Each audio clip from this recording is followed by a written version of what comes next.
Assalamualaikum warahmatullahi wabarakatuh. Apa kabar semuanya yang sedang nonton video kali ini? Hari ini saya tidak sendiri. Saya kedatangan dari teman-teman ATSN Partner Lafam. Halo Pak Hid, apa kabar? Alhamdulillah baik Bang Hafal. Bang Hafal juga apa kabar nih? Lama nggak jumpa. Iya, alhamdulillah Pak Hid ya, ada kesibukan apa dikit-dikit. Sebelumnya terima kasih Pak Hid sudah meluangkan waktu bersama kami di sela-sela sebulannya. Lagi sibuk apa nih Pak Hid sekarang ini? Alhamdulillah kita lagi ya biasalah nama lawyer gitu ya, nanganin banyak permasalahan hukum gitu, dan kebetulan kita lagi fokus banyak menangani persoalan PKPU ya, penundaan kewajiban hutang ya bagi perusahaan-perusahaan yang ditagih sama kreditur begitu. Nah itu lari ke kita ajukan PKPU untuk kita restruct pembayaran hutangnya melalui pengadilan gitu. Dan alhamdulillah ada beberapa yang sedang kita pegang gitu, baik di Jakarta maupun di Bali gitu, dan makanya ya mohon doanya supaya lancar dan sehat terus dari ATS Law Firm ini. Oke.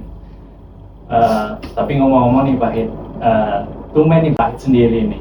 Sebelumnya Pak Tovan ini kemana nih Pak Hid? Tadi Pak Tovan kirim pesan buat teman-teman semua, dari teman-teman pemerhati kasus Subang serta teman-teman pemerhati YouTube semua begitu. Beliau sekarang lagi persiapan perjalanan ke Cina. Ada beberapa hal yang harus diurus, baik perkara maupun investasi gitu ya. Semoga beliau diberikan kelancaran, dan mohon doanya semua kepada teman-teman supaya kesehatan diberikan dan kelancaran dalam pekerjaan begitu kira-kira. Oke. Mungkin langsung saja kita ya Pak ya ke pokok inti dari podcast kali ini. Kan banyak banget nih dari netizen menanyakan terkait perkembangan kasus Subang nih Pak ya. Mungkin pertanyaan yang pertama ini terkait putusan kasasi Abi nih Pak ya. Abi, bagaimana tanggapan dari ATS nih mungkin? Baik, begini Bang Afa ya, kita mendapat info tentang putusan ABI itu pada tanggal berapa, 22 ya, dan putusannya itu tanggal 20 Januari, putusan kasasi ABI ya, 20 Januari 2026. Putusannya menyebutkan bahwa permohonan kasasi yang diajukan oleh terdakwa Abi Aulia dan kuasa dan jaksa penuntut umum dinyatakan ditolak. Artinya apa? Artinya adalah putusan pengadilan negeri, pengadilan tinggi itu yang berlaku. Jadi saat ini putusan ABI tetap sudah inkrah dengan putusan 18 tahun penjara gitu. Dan hal ini menurut kami adalah hal yang positif gitu ya. Karena kenapa? Karena akhirnya salah satu terdakwa kasus pembunuhan di gudang anak ini statusnya sudah inkrah dan sudah melalui proses hukum yang memang sudah jelas, nyata, fair, telah terbukti di pengadilan sebagai seorang pelaku pembunuhan berencana ibu dan anak di Subang ini gitu.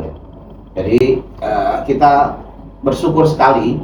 Saya pikir juga bukan hanya kita selaku kuasa hukum dari keluarga korban, Ibu Amelia dan Ibu Tuti begitu, serta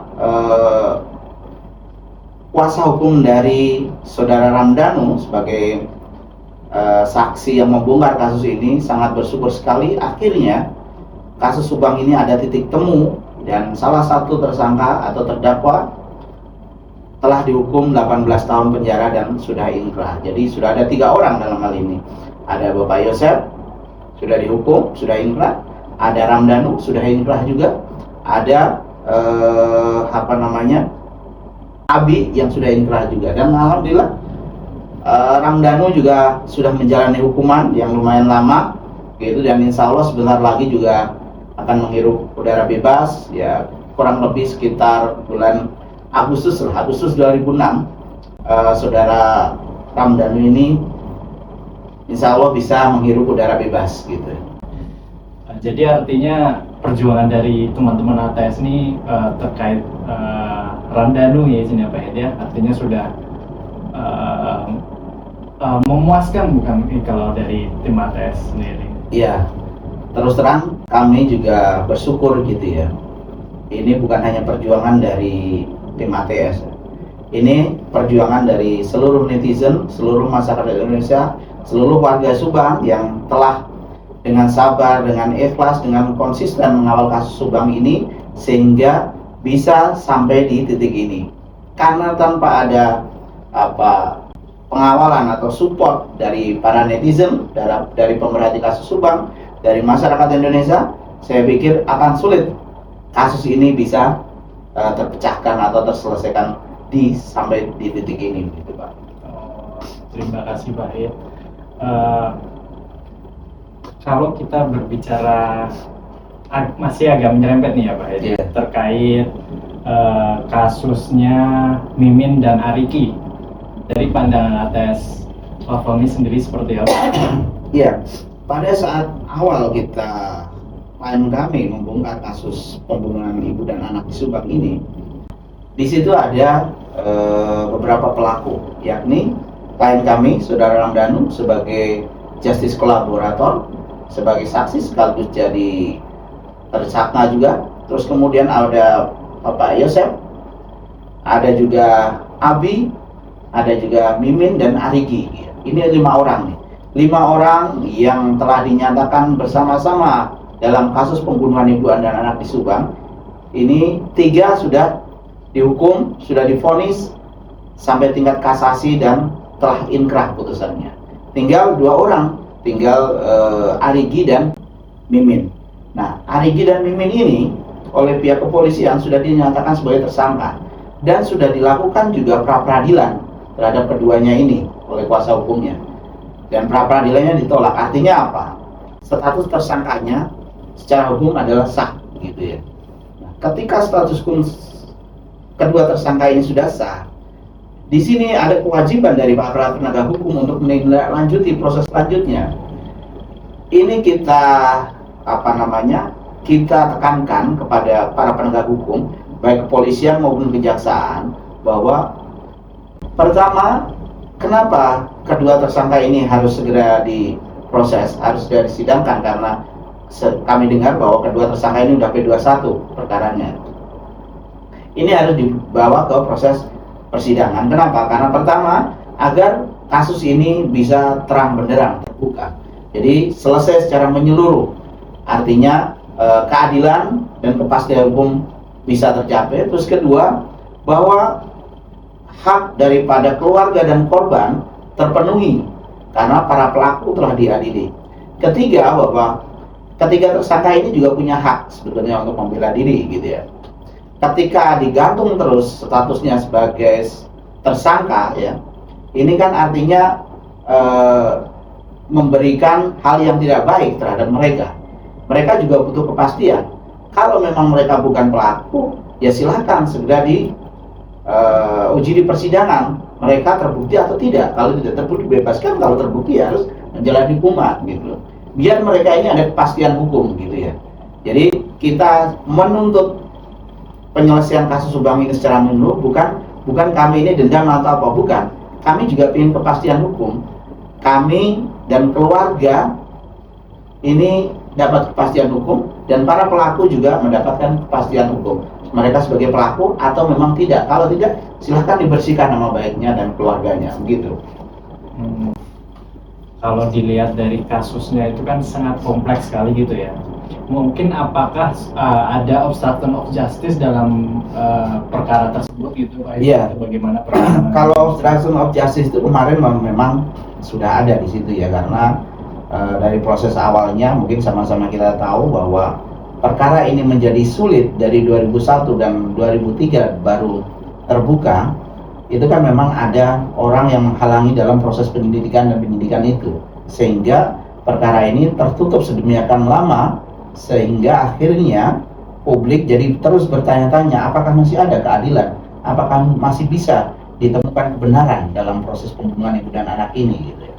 Nah, di situ polisi sempat melakukan penyelidikan dan penyidikan terhadap OJ ini, dan kabar yang saya terima juga sudah ada beberapa orang yang diperiksa dalam proses OJ ini. Dan kami berharap tentunya, yaitu niat awal kita adalah ingin supaya kasus ini terbuka secara keseluruhan. Siapa yang melakukan dia harus bertanggung jawab. Ketika dia dituduhkan sebagai pelaku dan ternyata bukan, ya mereka berhak untuk mendapatkan hak rehabilitasi terhadap nama baik mereka dan keluarganya. Nah, kami ingin supaya kasus ini terbuka secara menyeluruh, selesai secara menyeluruh, termasuk kasus pembunuhannya dan termasuk kasus OOJ-nya itu tadi, obstruction of justice. Kami ingin supaya masyarakat, warga negara ini equal di depan hukum, sama di depan hukum. Siapa tidak pandang bulu, orang kaya, orang susah, pejabat dan seterusnya, itu jika mereka bersalah harus diadili. Itu hak yang mendasar dari setiap warga negara. Oke. Jadi terkait keseluruhan gitu ya Pak. Iya. Apa sih harapan Pak itu untuk kasus Subang ini gitu? Kami dari ATS Law Firm tentunya orang yang memang pihak yang dari awal bersama para netizen pemerhati kasus Subang sangat sangat konsen sekali untuk bagaimana supaya kasus Subang ini bisa terbuka secara menyeluruh gitu ya, bisa selesai secara menyeluruh. Harapan kami tentunya adalah bahwa kasus ini akan selesai dengan baik, dengan benar gitu ya. Jadi semua pelaku, semua para pihak yang terkait dengan kasus pembunuhan Subang ini bisa diadili dengan cepat dan bisa diadili dengan tepat gitu. Jadi harapan kami juga supaya apa? Supaya ketika perkara ini selesai dan itu berkeadilan, pasti ini menjadi pembelajaran buat masyarakat Indonesia bahwa ketika kita melakukan perbuatan pidana, kita harus bertanggung jawab. Ketika kita melihat ada perbuatan pidana, kita harus peduli untuk bagaimana supaya kasus tersebut bisa selesai dengan baik gitu. Jadi jangan sampai ada yang menutup-nutupi, jangan sampai ada yang ikut membacking, jangan sampai ada pihak-pihak yang memang mendapat keuntungan dari kasus pembunuhan ini. Karena pada dasarnya adalah setiap warga negara, setiap manusia punya kewajiban untuk melindungi nyawa, untuk melindungi harkat dan martabat dari masing-masing. Jadi harapan kami supaya kasus ini cepat selesai dengan tuntas dan tidak ada lagi penundaan untuk menyidangkan kedua tersangka tadi, karena saya pikir sudah jelas tiga orang terdakwa sudah divonis dan sudah inkrah, tinggal 2 yang sudah disatukan sebagai tersangka dan belum disidangkan. Jadi sederhana saja keinginan kami dari ATS Law Firm untuk supaya kasus ini cepat diselesaikan, kedua orang tersangka ini segera disidangkan agar keadilan tercapai untuk keluarga serta korban serta juga untuk tersangka itu sendiri. Kira-kira seperti itu. Oke. Terima kasih Pak Hid untuk penyampaian ataupun penjelasan yang sudah disampaikan. Semoga apa yang disampaikan oleh Pak Hid hari ini bisa menjawab semua pertanyaan dari netizen semuanya. Mungkin ada yang disampaikan untuk netizen kita yang setia menonton. Closing statement dari kami dari ATS Law Firm. Terima kasih atas support dan dukungan masyarakat Indonesia, terutama netizen pemerhati kasus Subang, agar tidak capek, agar tidak lelah untuk mengawal kasus ini, agar tetap konsisten. Mari bersama-sama kita bahu-membahu untuk membongkar kasus pembunuhan Subang ini. Sebetulnya bukan hanya kasus Subang, semua kasus hukum, permasalahan hukum menjadi kewajiban kita untuk memonitor, untuk mengawasi agar apa? Agar aparat penegak hukum tidak lalai, tidak abai, agar keadilan, kepastian hukum tercapai di bumi Nusantara ini, agar kedamaian tercipta di Indonesia. Jadi terima kasih untuk semuanya. Terima kasih untuk para netizen pemerhati kasus Subang. Terima kasih untuk keluarga, tetap sehat, tetap kuat, dan dukungan untuk ATS Law Firm untuk tetap sehat, untuk tetap berkarya, untuk tetap komitmen dan konsisten untuk membela hak-hak orang yang terzalimi. Terima kasih. Assalamualaikum warahmatullahi wabarakatuh. Ya, cukup sekian podcast kali ini. Jangan lupa untuk teman-teman semuanya untuk selalu setia menonton podcast ini, podcast mendidik. Jangan lupa klik subscribe, komen kalau ada yang dipertanyakan. Ya, cukup sekian dari saya. Wassalamualaikum warahmatullahi wabarakatuh.